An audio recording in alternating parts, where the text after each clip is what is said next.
من اسهل واسرع الحلويات اللي ممكن توجدي وتيجيو هشاش وتيجيو لذاذين وفيهم حتى النظره زوينه. من حلويات سهله والبسيطه ان شاء الله وبمقادير بسيطه تحصلي على كميه معتبره من الحلوى. فبسم الله والصلاه والسلام على رسول الله، نتوكلوا على الله. واذا كنتوا اول مره تشوفوني اشتركوا باش توصلوا بجديد وصفاتي ان شاء الله.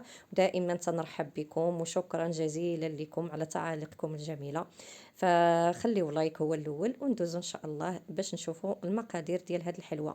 هنا عندي الا بغينا نقولوا واحد المعلقه كبيره عامره ديال الزبده، اي نوع زبده عندكم. عندي واحد الساشي ديال الفلون بنكهه الكراميل، نص كاس الزيت، نص كاس ديال السكر، ساشي ديال الفاني، قبيصه ديال الملحه.